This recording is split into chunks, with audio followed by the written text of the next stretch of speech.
Radio Espace, les grandes gueules. Leur spécialité, c'est la démesure totale. Tant qu'ils ne changeront pas, nous ne changerons pas non plus.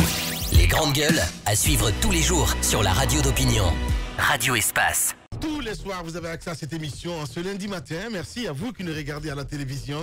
Oui, l'actualité est dominée, il faut le rappeler. CENI, le noyau des 17 prend encore aujourd'hui.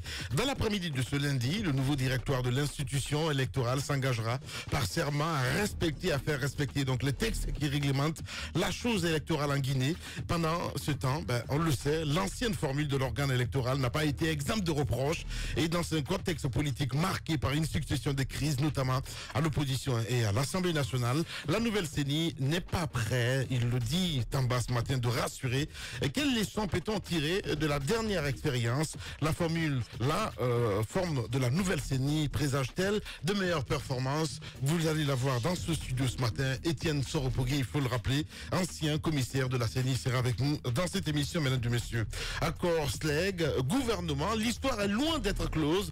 Au lendemain donc de la signature de l'accord tripartite, la question qui nourrit désormais le souffle entre acteurs, c'est bien le purement donc du fichier enseignant dont les retombées devraient révéler sur le salaire de base des hommes de la CRE.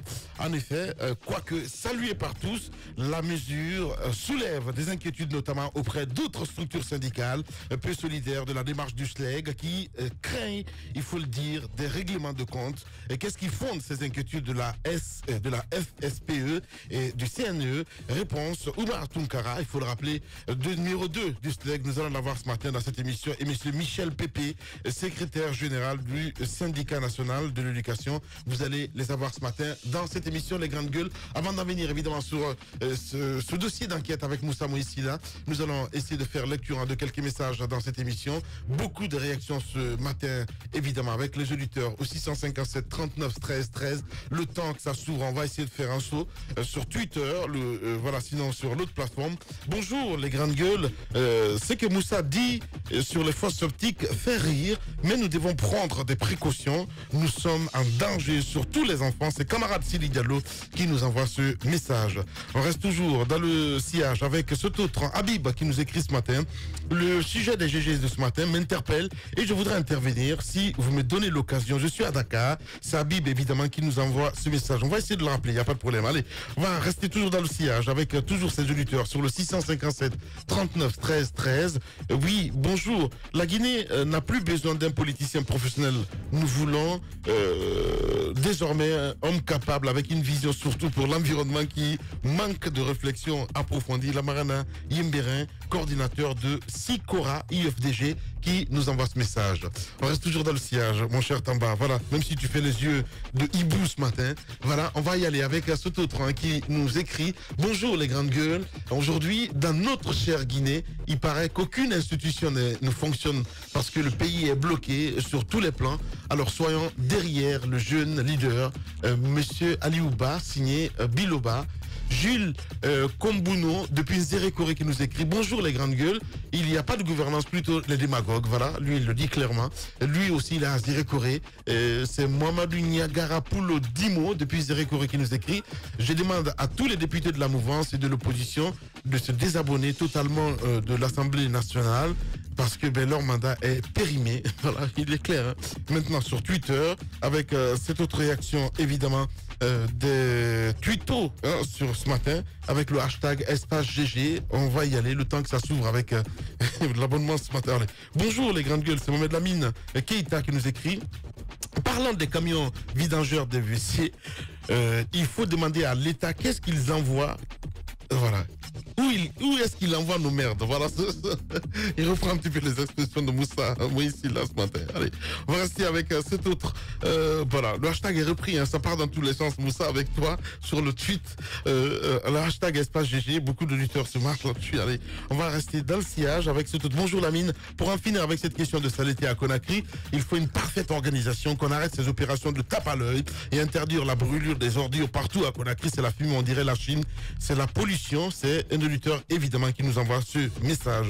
Toujours sur le hashtag Espace GG, avec Noumou aussi qui réagit.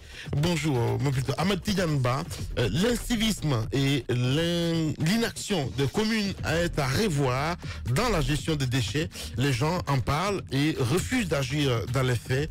L'ANSP ou une société privée ne pourra rien si des sanctions ne sont pas prises. La police pourrait s'intéresser à ce sujet, par exemple. Voilà. C'est qu'on a question. Voilà. Ici, c'est ça. Oui. Quand je vois les femmes voilées et tout ça, donc. Ouais, mais il n'y a pas que les femmes voilées. Un petit peu non. Oui. C'est pour se masquer, je dis. De la fumée. Mais justement. De la fumée. Mais voilà. Oui, mais il faut remarquer que si vous vous réveillez le matin très tôt, vous vous rendez compte que ce n'est pas du brouillard, hein, c'est complètement de la fumée due à tout ce qu'on a brûlé. Parce que maintenant, c'est la nuit. La plupart des actions de brûlure, des ordures, c'est la nuit que ça se passe. Hein. Donc, je pense qu'aujourd'hui, il faut vraiment mesurer. On suffoque. Je ne sais même pas si on dort bien. Oui. Moi, je dors pas bien. Là, quand je disais à Tamba vendredi dernier que j'avais pas l'électricité, ben, il s'est mis à marier un petit peu. Tu as surtout dit que tu avais des moustiques chez toi. Oui, c'est ça. J'étais étonné parce que la mine, tu peux pas avoir de moustiques chez toi. Mais comment? Mais maintenant, il y a quand même beaucoup de moyens pour lutter contre les moustiques. Ça y est. C'est aussi ça. Moi, j'ai fait loger un de mes... Non, mais permets-moi. Voire plus grand. Permets-moi de dire à Tamba que moi j'ai fait loger des étrangers, des amis à moi qui étaient venus me rendre visite dans ce qu'on appelle hôtel 5 étoiles, là qu'on a écrit, je vais pas dire le nom. Oui. Je vais pas faire de mauvaise pub non plus. Il m'a appelé. Mais vas-y, il m'a appelé. Vas-y. Oh, attendez. Attendez. Il m'a appelé. Il n'y a qu'un seul 5 étoiles. Bon, alors devinez alors. Il y a qu'un seul. Ben voilà. Oui. Devinez. Là-bas. Alors là. Devinez à quelle heure il m'appelle. À 1h30 du matin.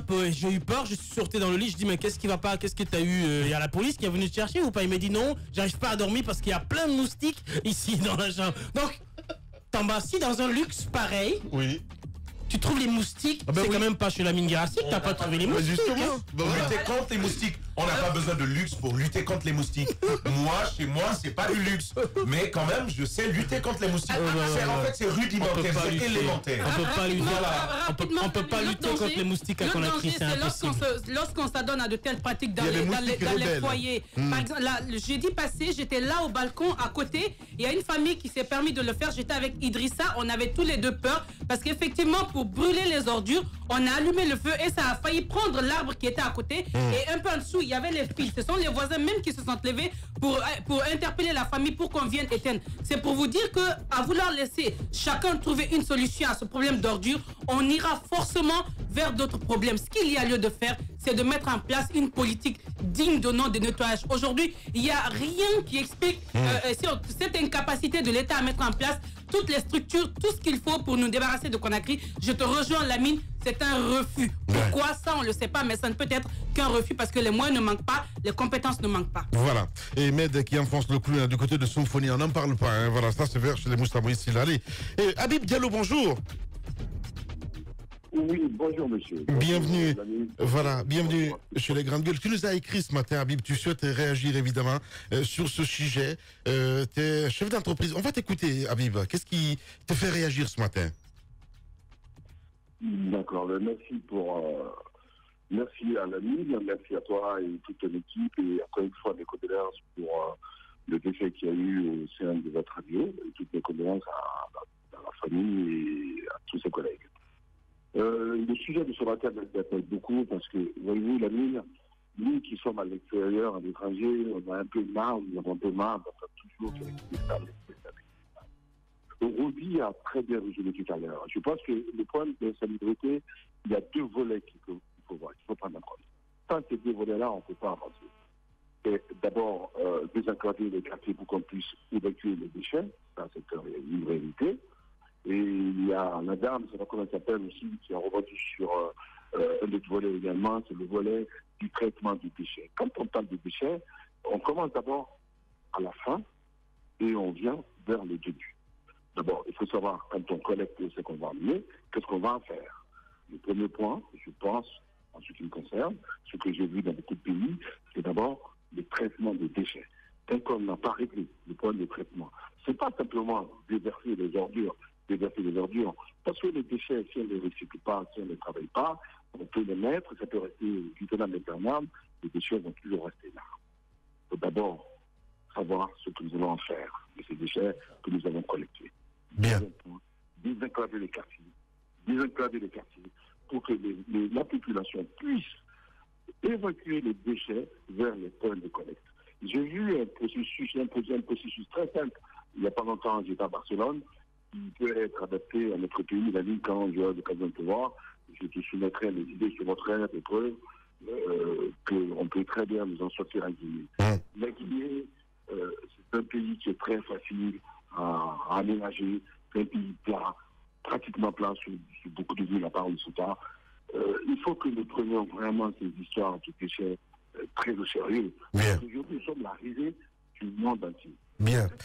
Merci beaucoup, Habib. Quand on parle de ma Guinée, je pleure dans mon cœur parce que c'est anormal qu'un pays ne puisse pas rendre un peu son espace un petit peu propre. Bien. Merci beaucoup, Habib Diallo. Il faut le rappeler, Habib, citoyen guinéen qui intervenait ce matin chez les GG. Véritable success story de la radio Espace Guinée, les grandes gueules, détentrices des meilleurs scores radio en Guinée, de la meilleure émission talk show, a donné le créneau horaire du départ au bureau et du retour à la maison, récoltant depuis des années consécutives le titre d'émission la plus écoutée en Guinée, toutes catégories confondues. Un grand total de plus de 5 millions d'auditeurs ont été fidèles au talk show Les GG, diffusé jour après jour sur toutes les stations du réseau Adafo Média de 9h à 10h30, un exploit qui restera longtemps dans les annales de la bande FM en Guinée.